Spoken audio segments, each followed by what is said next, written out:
Muy bien. Abran sus Biblias, por favor, en Santiago, la epístola de Santiago, capítulo 1, y del 12 al 15 vamos a estar estudiando la mañana de hoy. Repito la cita bíblica por si alguien no escuchó porque son distraídos. Santiago, capítulo 1, del 12 al 15. Síganme la lectura, voy a dar la lectura en esta mañana. Dice: bienaventurado el varón que soporta la tentación, porque cuando haya resistido la prueba, recibirá la corona de vida que Dios ha prometido a los que le aman. Cuando alguno es tentado, no diga que es tentado de parte de Dios, porque Dios no puede ser tentado por el mal, ni Él tienta a nadie, sino que cada uno es tentado cuando de su propia concupiscencia es atraído y seducido. Entonces, la concupiscencia, después que ha concebido, da a luz el pecado, y el pecado, siendo consumado, da a luz la muerte. Vamos a orar. Gracias, Padre, porque eres bueno para con nosotros. Gloria a tu nombre. Aquellos que están en camino, quieras traerlos con bien, para que juntos, unánimes, podamos poder el conocer y aprender más acerca de tu persona, de tu maravillosa obra que está aquí escrita en tu palabra. Que tu Santo Espíritu ilumine nuestro entendimiento, haga los corazones sensibles a tu voz, y quites, por favor, toda pereza, distracción, y nos ayudes a enfocarnos y a concentrarnos en ti, solamente en ti, primero que nada, y en el estudio y en la meditación de tu palabra y de tu mensaje. Gracias porque eres bueno, y que sean tus palabras en mis labios y no palabras mías meramente de hombre, sino palabras divinas. En Cristo que somos, gracias y te rogamos. Amén. Bien. Sermones atrás, así como en las películas, previamente habíamos estudiado los versículos anteriores y habíamos concluido que las pruebas que el cristiano ha de pasar son necesarias, sumamente importantes, porque esas pruebas, primero que nada, hace que desarrolle mi carácter, mi persona, más y más a la imagen de Cristo Jesús, con respecto al carácter de Cristo. Y también sirven para que los dones que el Señor me ha dotado los pueda desarrollar y ponerlos al servicio de los demás, específicamente con la iglesia, por supuesto, que para eso son, y para eso Dios nos dota de esos dones. Hemos visto también que cuando estamos bajo prueba, debemos hacer a un lado nuestra soberbia y el creer que la sabemos todo, porque honestamente como seres humanos somos finitos y limitados en conocimiento. Y aunque usted me diga, no hago tonterías, sí, muchas veces hacemos tonterías cuando estamos en momentos de prueba. Perdemos la cabeza, perdemos los estribos y hacemos tonterías y tomamos decisiones pésimas que no glorifican el nombre del Señor. Entonces, Santiago dice que es muy importante que cuando estemos en tiempo de prueba, pide guía y dirección al Señor, para que tus actos y tus palabras, decisiones, lo que sea que estés haciendo bajo el tiempo de prueba, glorifiquen el nombre del Señor y sea agradable delante del Señor. Ahora estamos viendo un punto en el que Santiago comienza diciendo bienaventurado, pero también aprendimos que tanto los cristianos que son pudientes como los cristianos que son de humilde condición económica, ninguno en excepción va a omitir la prueba. Todos van a pasar por alguna prueba, porque el Señor así lo quiere y porque el Señor es soberano. Así que si usted dice que porque yo soy rico no voy a pasar por pruebas, está completamente equivocado. O si creo o supone que porque soy pobre, el Señor no va a ponerme pruebas, también está equivocado.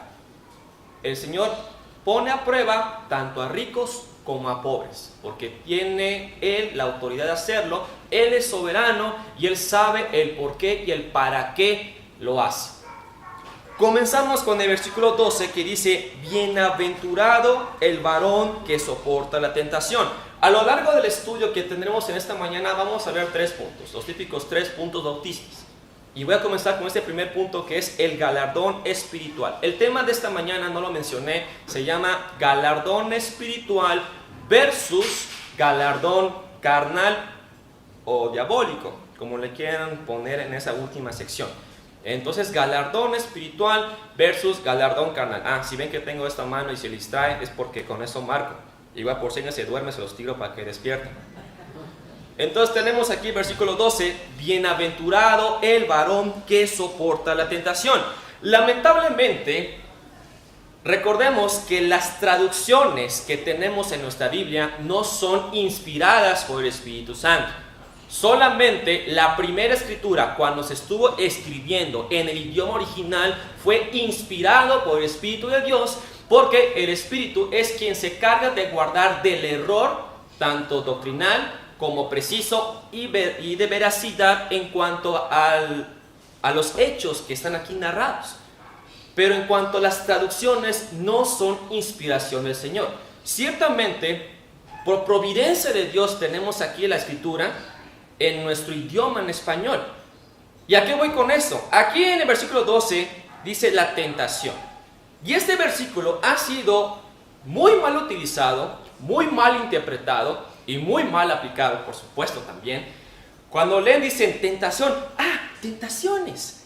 Y luego dice ahí, porque cuando ella resistió la prueba, recibirá la corona de vida que Dios ha prometido a los que le aman. Dicen así, tentación, pasó una mujer casi semiencuerada, no la veo, ya pasé por la prueba, gloria al Señor, tengo mi corona de vida. No se refiere a eso en absoluto, de ninguna manera. Recuerden que siempre que estemos analizando y estudiando los versículos bíblicos, tenemos que analizar el contexto. Un texto fuera de contexto es mero pretexto. Así que este versículo no se refiere a una simple tentación de vista o lo que sea. En contexto, este versículo se refiere a las pruebas. Como dije, lamentablemente aquí la palabra está traducido como tentación. Pero otras versiones de la Biblia, como por ejemplo la versión de las Américas, como la versión Dios habla hoy, o la versión Nueva Traducción Viviente, o la versión traducción lenguaje actual, que son diversas, ahí sí traducen correctamente la palabra prueba. Y lo pone de esa forma, bienaventurado el varón que soporta la prueba. Entonces, ¿de qué pruebas me está hablando aquí Santiago? De las pruebas de los versículos anteriores, que en este caso vimos en los tiempos en que escribió Santiago la epístola, había mucha persecución de los cristianos. Había judeocristianos que eran pudientes y por causa de la persecución, por su fe puesta en Cristo, perdió todo lo que tenía y tuvo que escapar. Otros, afortunadamente y por gracia de Dios, no perdió sus riquezas. Pero son las pruebas difíciles que tenemos porque tenemos a nuestro Salvador y hablamos y testificamos de Cristo Jesús. Entonces, estas pruebas que Santiago aquí está mencionando no se refiere a las persecuciones que el cristiano está enfrentando porque tiene puesto su fe en Cristo Jesús. A eso se refiere ese versículo. No se refiere a que, es que como estoy a dieta, estoy siendo tentado por el diablo porque me puso un pastel de marisa de chocolate. O porque pasó una muchacha casi muy guapísima y no la quiero ver. No se refiere en eso en absoluto. Eso no son tribulaciones, perdóname.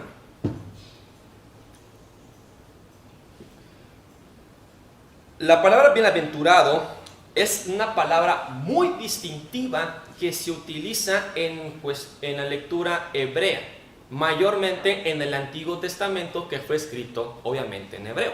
Y es una palabra también muy distintiva que utilizan los judíos. Bienaventurado. ¿Y qué significa esa palabra bienaventurado?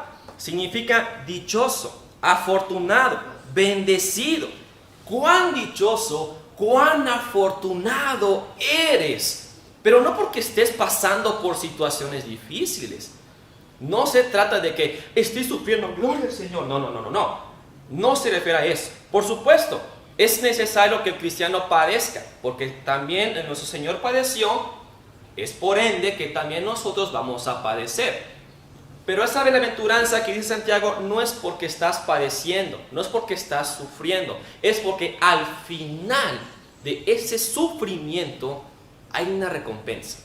Y esa recompensa es la corona de la vida. ¿Qué es esta famosa corona? ¿Qué es eso? Es un galardón espiritual. A lo largo de la Biblia, más que nada en el Nuevo Testamento, hay 5 coronas. Escúchalo bien, solamente se mencionan 5 coronas y les voy a mencionar. Primera corona, la corona incorruptible. Segundo, la corona de gozo. Tercero, la corona de justicia. Cuarto, la corona de gloria. Y quinto, la corona de la vida. Estas 5 coronas que se mencionan a lo largo del Nuevo Testamento, y también hay algunas que se mencionan en el Antiguo Testamento, cabe mencionar que no son accesibles a todos los cristianos. ¿Por qué? Lo voy a explicar. Por ejemplo, si nos vamos a 1 de Pedro 5:4, en su contexto está mencionando que los pastores, no dije pastoras, dije pastores, van a recibir una corona. ¿Y cuál es esa corona que van a recibir los pastores? La corona de gloria. En su contexto vemos que solamente y únicamente los que son pastores verdaderos y fieles, no como los falsos pastores que solamente enseñan puras tonterías y puras falacias, los que son verdaderamente pastores van a recibir como recompensa la corona de gloria. Y eso está narrado en 1 de Pedro 5:4. La corona de vida es otro que no es accesible a cualquiera. Solamente es accesible la corona de vida a los cristianos que padecen y sufren por el testimonio de Cristo Jesús. Habrá personas que digan, gloria al Señor que estamos en tiempos de paz. Habrá gente que lo dice. Habrá gente como yo, en mi opinión personal, que diga, no, honestamente no. A la iglesia le hace falta padecer, porque en los tiempos de paz es cuando somos más holgazanes. Y lo digo con esas palabras. Y se van a molestar, se van a quejar, al departamento celestial con mi Señor. Pero es la verdad. La iglesia no crece, la iglesia no avanza y la iglesia no desarrolla si no está en tiempo de crisis, si no está en tiempo de prueba. Cuando hay tiempos de paz, nos sentamos y no hacemos nada. Pero cuando hay momentos de prueba, se sacuden y se mueven. Por ejemplo, fallece un hermano de la iglesia y todos se mueven, porque falleció una persona. O sea que hace falta que fallezca más gente para que se mueva la iglesia, porque de ser así, voy a orar por eso entonces. Sí, si hace falta que haya crisis y haya pruebas para que la iglesia se mueva y se sacuda, yo oro por eso entonces. Y habrá gente que diga, no hermano, pero ¿por qué? Porque es necesario, lo dice la palabra del Señor. Y si no estás de acuerdo conmigo, no estás de acuerdo con lo que estoy estudiando, con lo que está en la palabra del Señor. Y si no estás de acuerdo con la palabra del Señor, no estás de acuerdo con el dador de la palabra, que es el Señor. Y si no estás de acuerdo con el Señor, pues, híjole, ahí te lo dejo, de tarea. Dato interesante. La palabra mártir significa etimológicamente testigo. A lo largo del tiempo y de los años, la palabra mártir se ha estado modificando en su definición y se ha definido como una persona que padece persecución o muerte y muere por su creencia. Porque recuerden, los mártires no solamente son cristianos, tenemos mártires que son de otras religiones. No necesariamente un mártir es una persona cristiana. Pero en este caso, la corona de vida está únicamente garantizada a los mártires que son cristianos. Es decir, aquellas personas que dan testimonio de Cristo Jesús, que dan testimonio de quién es aquel en que han creído, que dan testimonio de quién es aquel que es su Salvador. Y que sin importar las circunstancias, padecen, sufren, incluso mueren por su Señor. Los cristianos de aquel tiempo, ¿cómo sufrían? Y sin embargo, no se retractaban. Hay historias que se dicen que los romanos tomaban a los cristianos y los ponían en el Coliseo romano. ¿Y ustedes creen que van a pelear con otros gladiadores como la película? No. Liberaban leones. Los leones devoraban vivos a los cristianos. Así que ahí se los dejo.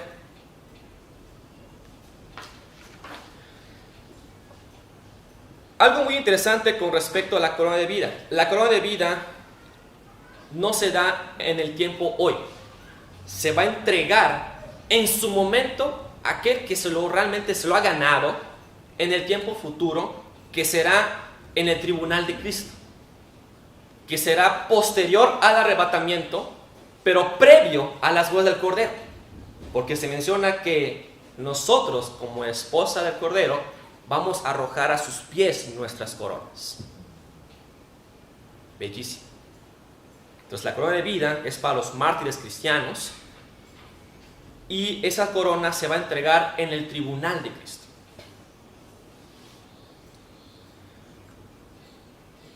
Con respecto a la frase, el varón que soporta la tentación. Ya lo mencioné, como había dicho, que lamentablemente ahí la palabra tentación está mal traducido. Debería decir prueba. Esta palabra en griego que dice tentación en el versículo 12 es la misma palabra en griego que se menciona en el versículo 2. Si vemos el versículo 2 dice, hermanos míos, tened por sumo gozo cuando os halléis en diversas pruebas. Pruebas en versículo 2 y tentación en versículo 12 es la misma palabra en griego. Es la misma palabra en griego. Por supuesto, es correcto utilizar también la palabra tentación, porque tentación y prueba es lo mismo. Dependiendo del contexto, es la forma en que se traduce y en la forma en que se entiende.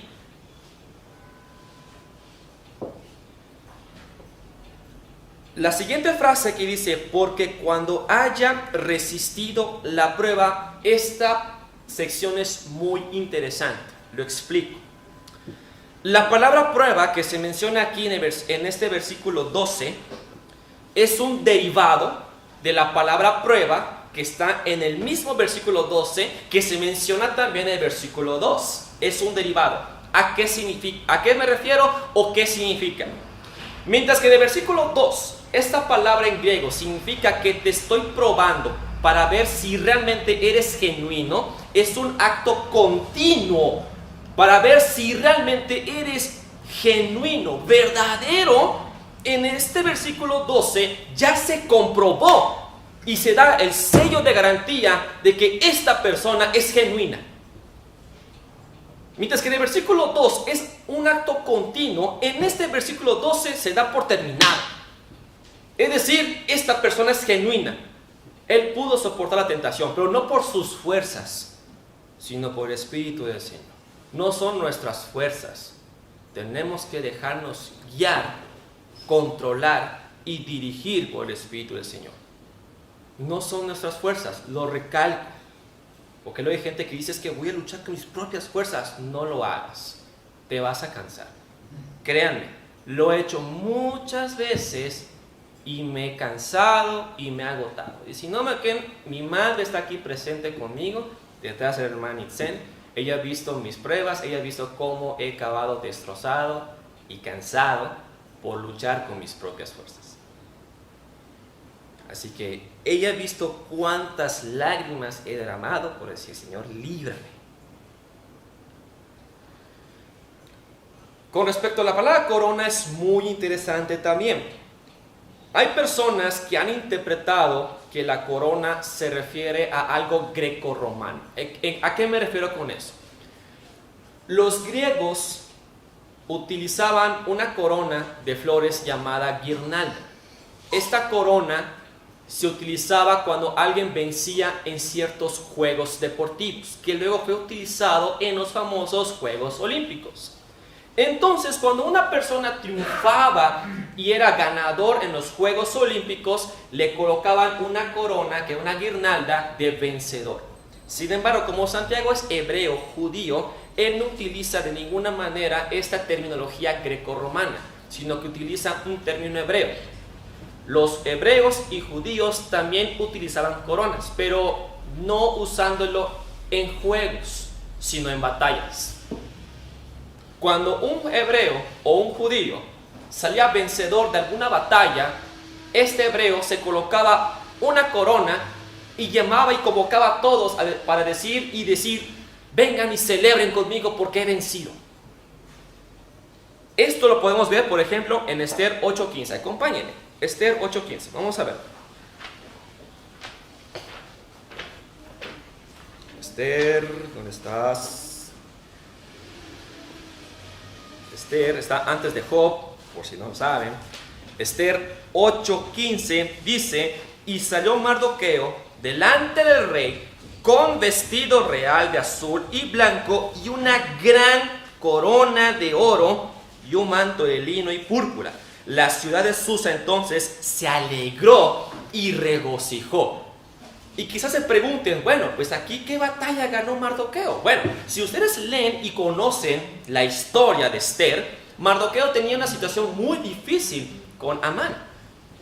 Amán era una persona que era descendiente de, no me acuerdo de quién, se me olvidó, ya se me fue las cabras, pero era un enemigo de los judíos porque él quería que todos los judíos fuesen aniquilados. Entonces Mardoqueo hace una estrategia y al final acaba Amán siendo colgado y muerto con toda su familia, y los judíos tienen la oportunidad de defenderse en ese día que había decretado Asuero. Y quizás ustedes digan, bueno, pues no le veo ninguna batalla. Por supuesto que es una batalla ganada. Es la preservación del pueblo judío. Ahí se narra la famosa festividad llamada el Purim. Es una batalla ganada. Por supuesto iba a colocarse una corona de que había vencido en una batalla. En este caso lo mismo dice Santiago. El Señor te va a dar una corona porque has vencido una batalla. Por supuesto, no con tus fuerzas, con las fuerzas del Señor. Y venciste porque permaneciste fiel hasta la muerte. Y eso lo podemos ver en Apocalipsis, si no me equivoco, es 2:20. 2:10. Vamos a acompañarme. Apocalipsis 2:10. Según yo es ahí, pero vamos a ver. Sí. No temas en nada lo que vas a padecer. He aquí, el diablo echará a algunos de vosotros en la cárcel para que seáis probados y tendréis tribulación por 10 días. Sé fiel, ¿hasta qué? Hasta la muerte. Y yo te daré ¿la qué? La corona de la vida. Ahí está. Sé fiel hasta la muerte. Y yo te daré la corona de la vida. La última sección que dice Santiago en 12, dice que Dios ha prometido a los que le aman, es un sello de garantía de que Dios cumple sus promesas y lo va a hacer como está narrado y dicho en Apocalipsis 2:10. Sello de garantía de que Dios lo va a hacer así. En el Antiguo Testamento, cuando Dios promulgaba un acto que iba a hacer y que iba a cumplir, Él decía, yo Jehová, yo Yahvé, o yo Ja, o yo el Señor. ¿Qué significa esto? Que solamente Él lo va a hacer porque Él es el único que lo puede hacer. Él lo cumple. Así que esto es promesa. Así que si tú quieres esta corona, pues padece como buen cristiano. Padece y mantente fiel hasta la muerte como buen hijo de Dios. Y si no quieres padecer porque le tienes miedo, eres un cobarde en esta vida. El estar en los caminos del Señor no es para gente cobarde, no es para gente inútil, es para gente que sirve y es para gente valiente. Nótese que no dije débil, porque somos débiles, porque no son nuestras fuerzas, son las fuerzas del Señor.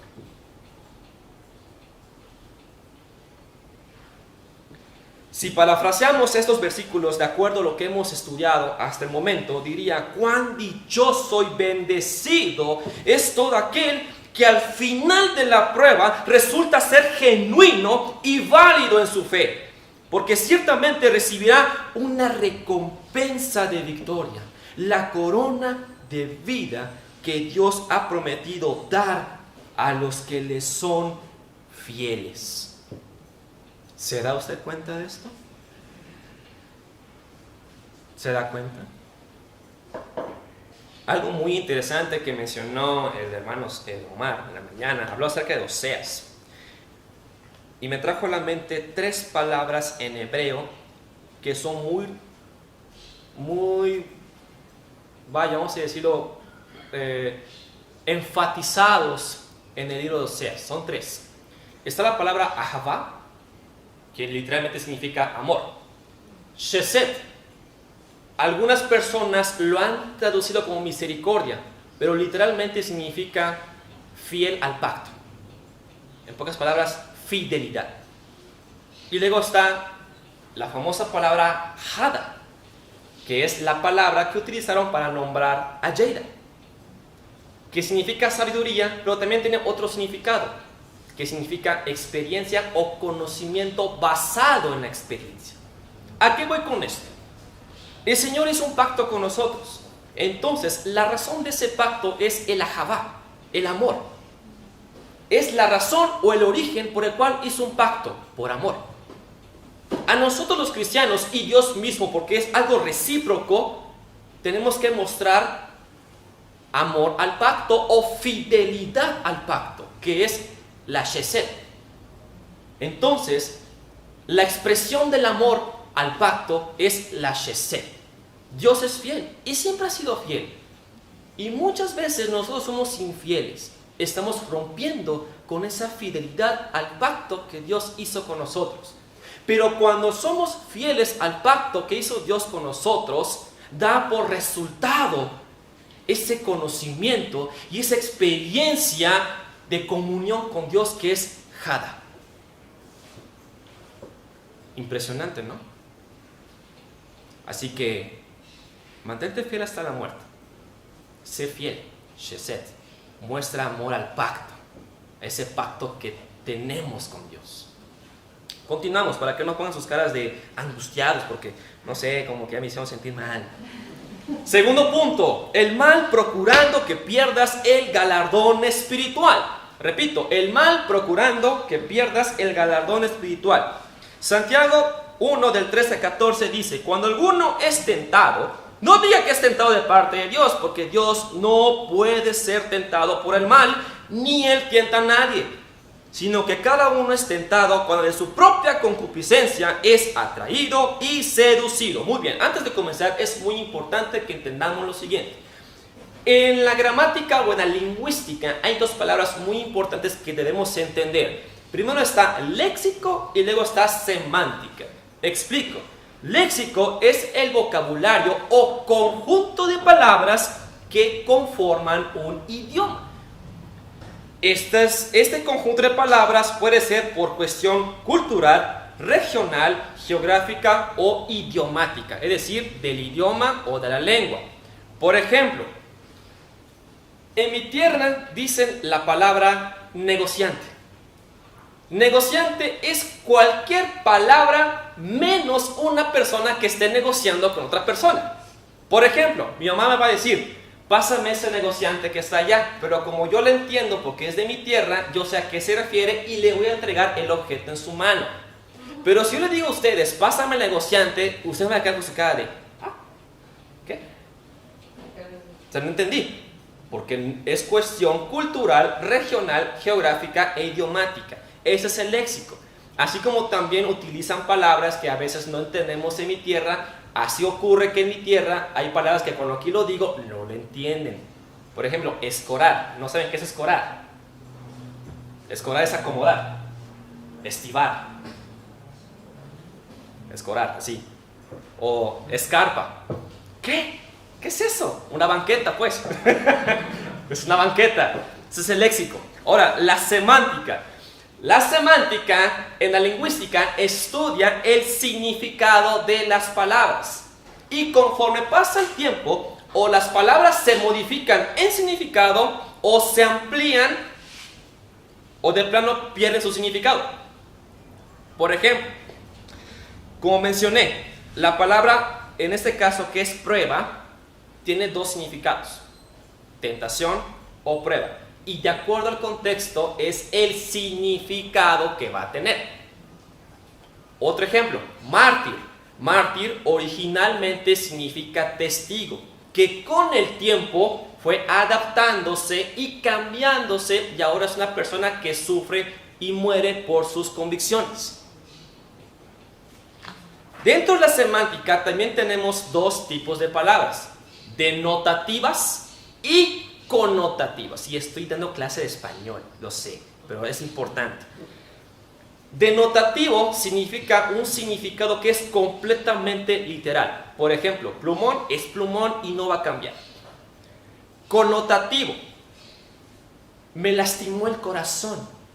Obviamente no llegó y te apuñaló, sino que se refiere a que emocionalmente hablando me lastimó los sentimientos. A eso significa. Es decir, que mientras lo denotativo es algo literal, lo connotativo es algo figurado o poético. Entonces vamos a encontrar a lo largo de aquí de la escritura en Santiago definiciones denotativas y definiciones connotativas. Es muy importante que analicemos y entendamos las cosas. De acuerdo a los versículos anteriores y a lo que acabamos de estudiar de versículo 12, de los versículos 1 al 4, la palabra prueba se define también como tentación, lo he mencionado. Tentación o prueba, y dependiendo del contexto es el significado que va a tomar la palabra. Ahora, en este versículo 13, ahora sí, ya menciona tentado. Ahora sí, ya menciona tentado. Y es correcto esta palabra que está aquí usado porque está mencionando a Dios que Él no está tentando a nadie. Porque si nos quedamos con esa definición de prueba, solamente en prueba, entonces dice aquí que Dios no prueba a nadie y no tendría sentido. Pero como acá sí dice tentado y luego dice Dios no tienta a nadie, sí tiene sentido lo que dice aquí la traducción. Porque si bien Dios prueba, pero Dios no te va a incitar a que hagas cosas malas. Muy diferente. La definición de la palabra prueba que tenemos aquí puede tener, de acuerdo al contexto, dos definiciones. O son situaciones adversas, externas, que me están atacando a mí, que yo no tengo control de ellas, o, que eso es lo positivo, y lo negativo es que, como yo nací pecador, y todos nacemos pecadores, dentro de mí, que está el pecado, me está incitando el querer hacer lo que se me pegue la gana. Ahí están las dos cosas, lo positivo y lo negativo. Las pruebas son positivas, pero las incitaciones a lo malo son negativas. Recuerdo que una ocasión estaba en la casa de los hermanos Sandoval. Sí, ahí me la paso siempre. Ahí estamos ahí compartiendo, conviviendo, filosofando yo también. En una de esas noches que fui a su casa, estábamos hablando específicamente de estos versículos. Ni me acuerdo qué fecha fue, ya tiene tiempo. Estamos platicando y debatiendo acerca de cómo realmente entender estos versículos. E Israel dijo algo muy interesante y se lo copié antes de que se me olvide.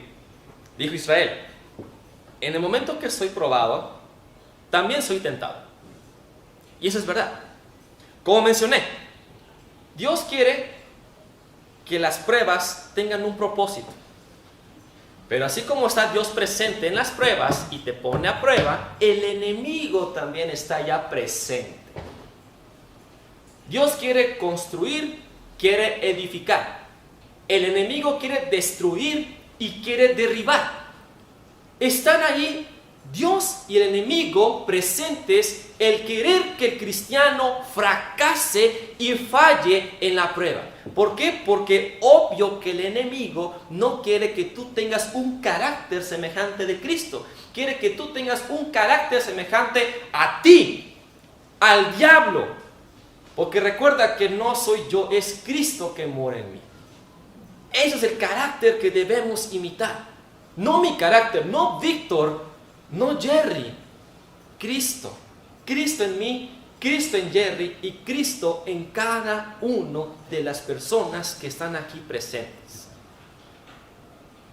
El enemigo está presente, buscando la forma en que tú caigas, que tú fracases, que tú no logres realmente cumplir y vencer.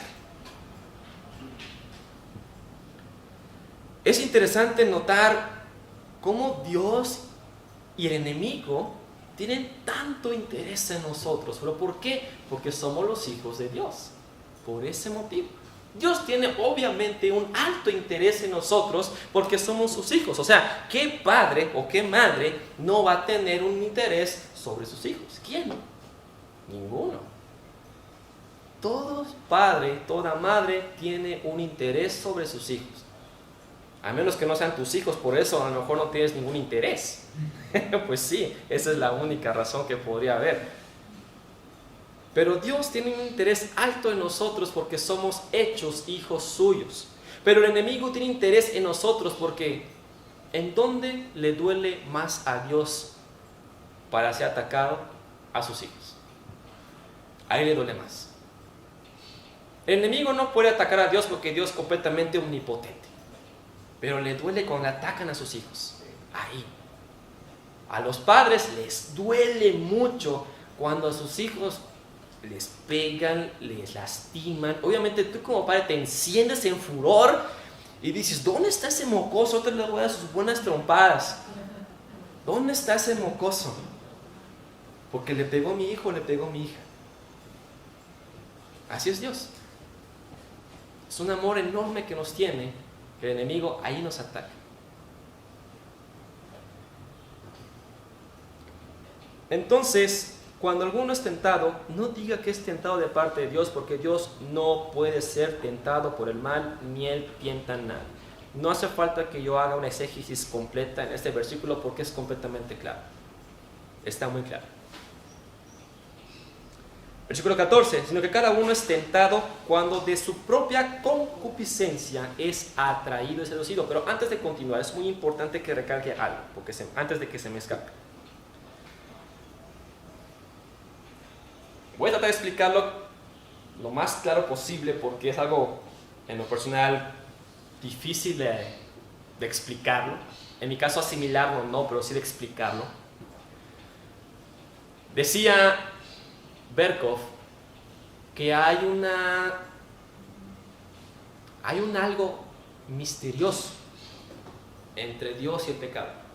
No estoy diciendo que Dios esté relacionado con el pecado, no, sino el cómo Dios tiene control y usa el pecado para sus propósitos.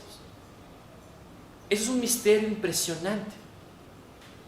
Dios es soberano, por supuesto. Dios no es la fuente de pecado y no es el origen del mal. Hay que recalcar esto. Pero Dios en su soberanía ha permitido que el mal surja. Y se preguntarán, ¿entonces Dios no tiene control? No, tiene control. ¿Pero por qué lo permitió? Porque Él quiso. Porque Él es soberano. ¿A qué voy con esto? Dios indirectamente, como causa primaria, como creador, utiliza la causa secundaria, que es la creación, y permite que esta causa secundaria haga y decida y sea responsable de sus actos, y sin embargo, Dios tiene control de todo y usa la causa secundaria para sus propósitos. Es una soberanía completa, difícil de asimilar, lo sé, lo entiendo, pero entiendan, no estoy diciendo de ninguna manera que Dios sea la fuente y el origen del mal, sino que Dios en su soberanía y permisibilidad concede permiso de que el mal surja y sin embargo no pierde control y sin embargo lo usa con propósitos. Es muy interesante esto. Cuando estuve leyendo esa sección de soberanía de Dios, me estaba dando de topes porque dije, ¿cómo es posible que Dios, teniendo control de todo, haber establecido todo en la línea del tiempo, aún así hace al hombre responsable de sus actos? Porque Dios es soberano. Así de fácil. Porque Dios es. Esto es lo interesante. Llévense esto. Y recuerden, no lo tergiversen, no lo hagan chueco. Dios no es origen ni fuente de mal, pero Él permite que el mal surja y sin embargo tiene control de todo porque tiene propósitos y planes. En este caso, ¿por qué Dios Entonces, si Dios quiere que mi fe desarrolle y que yo tenga un carácter más como de Cristo Jesús, entonces ¿por qué permite que el mal esté ahí para querer verme fracasar? Porque Dios es soberano, porque Dios tiene planes, porque Dios tiene propósitos.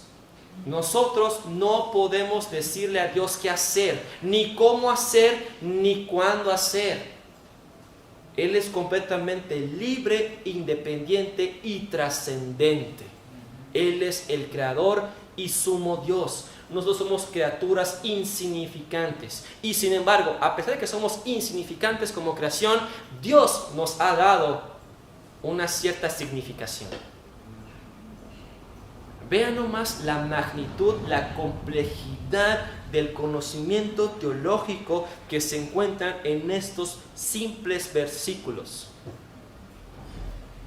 El mal siempre está presente porque Dios así lo permite, porque Dios tiene propósitos. ¿Y cuál es su propósito?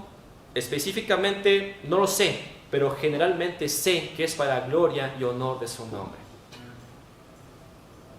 Así que aquí Santiago lo enfatiza: nunca digas que Dios te tentó, cuidadito y te atrevas a decir eso, porque Dios no es fuente ni es origen de mal. Permite cosas, sí, pero el hecho de que lo permita no significa que Él lo soltó de su control, no, tiene control. Dios tiene siempre control de las cosas, aun cuando para con nosotros es una locura.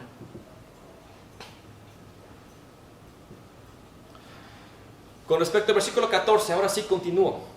Cada uno es tentado cuando de su propia concupiscencia es atraído y seducido. Muy bien, hay que entender las palabras bien para que podamos tener una buena y correcta interpretación. La palabra o el término concupiscencia en su raíz original o primaria del griego significa desear, anhelar, ambicionar, ansiar. Un deseo. Yo deseo esto. Yo anhelo aquello, yo ansío esto. No comas ansias. No. El desear es algo completamente natural en los seres humanos porque Dios nos hizo a imagen y semejanza. Nos hizo imagen y semejanza porque tenemos emociones, sentimientos, deseos, razonamiento, inteligencia, moralidad, etc. Nos hizo a imagen y semejanza de Dios. Pero ¿qué onda con esta palabra concupiscencia? Muy bien, esta palabra concupiscencia en su contexto puede tener un sentido positivo o un sentido negativo. ¿Cuál sería el sentido positivo? El sentido positivo es que si mis deseos están dentro de lo natural y moral, es algo bueno. Por ejemplo, ¿cómo deseo un pastel de Marisa de chocolate? Es mi deseo. Y sin embargo así lo quiero. Con respecto a lo negativo, cuando los deseos no están de forma natural y contra lo moral, ahí se desata el famoso apetito bajo, ese deseo carnal. Cabe mencionar que la palabra concupiscencia no necesariamente significa a cosas sexuales. Porque mucha gente cuando dice concupiscencia, el sexo, ilícito, adulterio, fornicación, no se refiere a eso. Puede ser blasfemias, puede ser codicias, avaricias, entre otras cosas. Todo deseo que sea no natural y contra lo moral de Dios. Eso es un deseo, un apetito bajo. En este caso, en este contexto de Santiago, utiliza concupiscencia en su sentido negativo, de que cada uno es seducido cuando de tus malos deseos quieres hacer lo que se te antoje. Entonces te preguntarás, ¿desear es malo? No, no es malo. Desear no es malo. Pero desear es completamente malo cuando tus deseos se anteponen, se contraponen y se sobreponen a la voluntad de Dios. Ahí está el problema de los deseos. Ahí está. Así que voy rápido porque ya me está metiendo presión ahí atrás. Tercer punto, galardón carnal. Bien, ya vimos que el galardón espiritual es la corona de vida. Ya vimos el segundo punto, que el enemigo quiere que yo fracase en el tiempo de la prueba. Porque cuando Dios me está probando, el enemigo me está tentando también porque quiere que yo fracase. Ahora, el tercer y último punto es el galardón carnal. Y leemos el versículo 15 y último. Entonces, la concupiscencia, después que ha concebido, da a luz el pecado, y el pecado siendo consumado, da a luz la muerte. Si yo me dejo incitar, seducir por mis bajos deseos, es obvio que voy a pecar. Se dice que en el corazón es donde se maquina o se fragua lo malo. El hecho de ponerlo en obra o en ejecución significa solamente la manifestación del pecado que ya había hecho en mi corazón. El hecho de que yo lo ponga en obra es solamente una manifestación de lo que ya había consumado en mi corazón. Porque en el corazón también se puede consumar el pecado, aunque usted no lo crea. Jesús dijo, si alguien mira con deseo a una mujer, ya adulteró en su corazón. Ahí está. No me digan que no es cierto. Jesús lo dijo. Como dije, ni se te ocurra echar la culpa a Dios. Y otra cosa más es que ni se te ocurra echarle la culpa al enemigo. Porque cada uno toma sus decisiones. Como dije, mencioné, es increíble que dentro de la soberanía de Dios, Él permite cosas y a pesar de eso tiene control, y sin embargo el hombre es responsable de sus actos, exceptuando la salvación y la condenación. Porque la salvación es únicamente de Dios, no es decisión del hombre. La condenación también es únicamente de Dios. Dios es que dice a este salvo y Dios es que dice a este condeno. Pero somos responsables de cada uno de nuestros actos porque somos seres morales, porque Dios así nos hizo. Entonces ni se te ocurra echarle la culpa al enemigo y mucho menos a Dios. Y eso se ve, por ejemplo, narrado en Génesis. Adán había pecado y Dios confrontó a Adán diciéndole, ¿qué has hecho? ¿Y qué fue lo que respondió Adán? La mujer que me diste como compañera me dio del árbol y yo comí. La mujer que me diste. Luego Dios voltea a Eva y dijo, ¿qué has hecho? Y Eva dijo, bueno, la serpiente me engañó y comí. O sea, fíjense, Eva le echa la culpa a la serpiente. Adán le echa la culpa a Dios, no a la mujer, a Dios. Así que no eches la culpa a la gente, a los demás, a tu entorno, porque eso es una forma patética y mediocre de justificar tu pecado. Así de fácil, y te lo digo con esas palabras. Tampoco pretendas decir, es que el diablo me obligó. El diablo no toma tu mano y te va a hacer que peques. Ni que fueras tan importante como para que venga el mismo Lucifer a tentarte. Es la verdad. Ni que fueras tan importante como para que venga el mismo Lucifer a tentarte. Porque no lo eres. Para Lucifer eres algo insignificante. Él se enfocó en Cristo. Él envía a sus secuaces a querer tentarte. Pero aún así, sus secuaces no te empujan ni te obligan. Eres tú quien toma la decisión. Esas personas que dicen, ay, es que adulteré y pequé porque es que me sedució el enemigo. No. Quisiste adulterar y fornicar porque tú quisiste. Quisiste robar y beber y alcoholizarte porque tú quisiste. No vengas a echar la culpa a las condiciones de tu hogar, a tu esposa o a tu esposo, o al perro o al gato, o a tu hermana o a tu hermano, o al pastor o a la iglesia, a quien sea, porque eres tú quien toma la decisión de pecar. Nadie viene y te obliga a pecar, nadie viene y te empuja a pecar. Porque tú permitiste que tus bajos deseos te controlaran. Así que ni se te ocurra decir eso. Cada uno es culpable y uno se responsabiliza de sus propias decisiones. Así que ten el pantalón y la falda de decir, yo lo hice porque lo hice. Para terminar con esto, es interesante notar cómo a lo largo de este estudio que hemos tenido hasta estos versículos hemos visto ciertos contrastes. De versículo 2 al 4 tenemos gozo y gratitud versus queja e ingratitud. De versículo 5 al 8 tenemos humildad y sabiduría espiritual versus soberbia y sabiduría terrenal. Y en estos versículos tenemos galardón espiritual versus galardón carnal. Dime, ¿cuál vas a querer?